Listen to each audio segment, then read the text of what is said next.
ಬಿಟ್ಟಿದ್ದೇನಲ್ಲ ಅಂತ ಹೇಳಿದಾಗ ಕೆಲವೇ ಗಂಟೆಗಳು ಕೆಲವೇ ದಿನಗಳ ಅವಧಿಯಲ್ಲಿ ಇಲ್ಲ ಅದನ್ನು ಹಾಗೆ ಮುಂದುವರಿಸ್ತೇವೆ ಅನ್ನೋ ವಾಗ್ದಾನವನ್ನು ಕೃತಿಕಾರರು ಮಾಡಿದರು. ಕರ್ಮಕ್ಕೆ ಪರ್ಯಾಯ ನೂರಿದೆ. ಕೆಲಸ, ಕಾರ್ಯ ಏನು ಹೇಳ್ಬೋದು. ಆದರೆ ಕರ್ಮ ಅನ್ನೋ ಪದ ಧ್ವನಿಸಿದ ಹಾಗೆ ಪ್ರತಿ ಪದಕ್ಕೆ ನಾನಾ ಅರ್ಥಗಳು. ಅದು ವಾಚ್ಯಾರ್ಥ, ಸೂಚ್ಯಾರ್ಥ, ಲಕ್ಷ್ಯಾರ್ಥ, ವಿಶಿಷ್ಟಾರ್ಥ, ವಿಶಾಲಾರ್ಥ, ವಿಶೇಷಾರ್ಥ, ಸಂಚಿತಾರ್ಥ, ತದ್ಧಿತಾರ್ಥ, ಮಥಿತಾರ್ಥ, ವ್ಯಂಗ್ಯಾರ್ಥ, ಯಾವ್ಯಾವ ಅರ್ಥಗಳು ನೋಡಿದಾಗ ಬೇರೆ ಬೇರೆ. ಕರ್ಮ ನಮಗೆ ಕೊಡಬಹುದಾದಂಥ ಅದು ಧ್ವನ್ಯರ್ಥ ಇದೆಯಲ್ಲ, ಅದು ಬೇರೆ ಯಾವ ಪದ ಕೊಡ್ಬೋದು. ಉದಾಹರಣೆಗೆ ಪಾಣಿಗ್ರಹಣ ನಡೆಸ್ತೇವೆ, ಹಸ್ತಗ್ರಹಣ ಮಾಡೋದಿಲ್ಲ. ಕರಾಗ್ರೇ ವಸತೇ ಲಕ್ಷ್ಮೀ. ಕರದ ಅಗ್ರ ಅಂತ ಬೆಳಗಾಟ ಎದ್ದು ಕರ ಅಂತ ಹೇಳ್ತಾರೆ. ಕೈ ಮಾತ್ರವೇ ಕರ, ಹಸ್ತ, ಪಾಣಿ ಅಂತ ಹೇಳ್ತೇವೆ.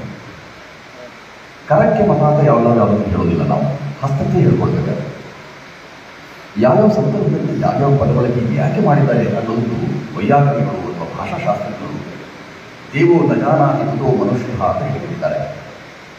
ಭಾಷೆಯ ವಿಚಾರ ಒಂದು ದೇವರಿಗೆ ಗೊತ್ತಾಗುವುದಿಲ್ಲ, ಇದು ಮನುಷ್ಯ ಮಾತ್ರಗಳು ನಾವೆಷ್ಟು ಮಟ್ಟಿಗೆ. ಈ ದಿನದ ಪೂರ್ವ ಅನ್ನೋ ಒಂದು ಚರ್ಚೆ ಬಹಳ ಘನವಾಗ್ತಾ ಇದೆ. ಒಬ್ಬ ದಾರ್ಶನಿಕರು ನೋಡಿ, ನಮ್ಮಲ್ಲಿ ಮೌಢ್ಯ ವಾಸ್ತವ ನಡುವೆ ಬಹಳ ದೊಡ್ಡ ಕಂದಕು ಬೇರ್ಪಟ್ಟಿದೆ. ಕೈಗಡಿದ ದ್ರಾಕ್ಷಿ ಹೊಳಿಯಾಗೋದು ಕಾರಣ ಇದು. ನಾವು ಅಂದ್ಕೊಳ್ತೇವೆ ಬೇರೆ ಬೇರೆ ಹೆಸರಿನಲ್ಲಿ ನಾವು ಚರ್ಚೆ ಮಾಡ್ಕೊಳ್ತೇವೆ. ಆದರೆ ಅಂತಿಮವಾಗಿ ನಮಗೆ ಬಹಳ ಮುಖ್ಯವಾಗಿ ಬೇಕಾಗಿರುವಂಥದ್ದು ಸ್ಪರ್ಶಿ ಅಧ್ಯಯನ. ಅಧ್ಯಯನವಿಲ್ಲದೆ ಅಧ್ಯಾಪನ ಸಲ್ಲ. ಹಾಗೆ ಅನುಷ್ಠಾನವಿಲ್ಲದೆ ಅಧ್ಯಯನಕ್ಕೋ ಅಥವಾ ಅಧೀಕ್ಷಕರಾಗಿ ನಿಲ್ಲುವುದಕ್ಕೂ ಕಷ್ಟವಾಗಿತ್ತು ಅನ್ನೋದನ್ನು ಉದಾಹರಣೆಗೆ ಕೊಟ್ಟದ್ದೇನು ಅಂದರೆ, ಪ್ರಾತರ್ವಿಧಿ ಬೆಳಗ್ಗೆ ಮಾಡುವಂಥ ಪೂಜಾ ಕೈಂಕರ್ಯಗಳನ್ನು ನಾವು ಸಂಧ್ಯಾವಂದನೆ ಹೇಗೆ ಯಾವಾಗ ಯೋಚನೆ ಮಾಡಿದ್ದೇವೆ ಅಂತ. ಅದಕ್ಕೆ ಸಾಕ್ಷಿಯಾದರೂ ನಮ್ಮ ಸ್ನೇಹಿತರುಗಳೇ ಇದ್ದಾರೆ. ಎಲ್ಲಕ್ಕೂ ಒಂದು ಬಿಂದು ಬೇಕು. ಸಂವಹನಕ್ಕೆ ಬೇಕಾಗಿದ್ದು 2 ಬಿಂದುಗಳು. ಅದು ರೇಖೆಯಾಗಲಿ ಅಥವಾ ರೇಖೆಯಂತಿರುವ ಯಾವುದೇ ಚಿತ್ರವಾಗಲಿ ಬೇಕಾಗಿದ್ದು 2 ಬಿಂದುಗಳು ಅಂತ ಹೇಳಿದ್ರು. ಅನೇಕ ಬಿಂದುಗಳು ಸೇರಿ ಒಂದು ಚಿತ್ರ.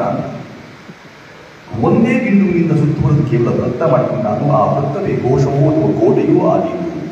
ಕೋಶಕೋಟೆಗಳನ್ನು ತೊರೆದು ಹೊರ ನೋಡಿದಾಗ ವಿಮರ್ಶೆಯ ಪೂರ್ವಾಪರಗಳು ನಮಗೆ ಗೋಚರವಾದೀತು ಅಂತ ಹೇಳಿದರು. ಸಂಧ್ಯಾ ಭಾಷೆ ಅನ್ನೋದೊಂದಿದೆ ಅಂತ ನಮಗೆ ಗೊತ್ತಿದ್ದೆ. ಇದು ನಮ್ಮ ಅಧ್ಯಯನದ ಕೊರತೆ ಇರಬಹುದು, ಗೊತ್ತಿದ್ದವರು ಇರಬಹುದು. ಯಾವಾಗಲೂ ಎಲ್ಲ ವಿಚಾರಕ್ಕೂ ಅಪವಾದಗಳಿವೆ. ಅಪವಾದ ಮಾಡಬಾರ್ದು ಅಷ್ಟೇ. ಅಲ್ಲಿ ಪದಚ್ಛೇದ ಸಲ್ಲ.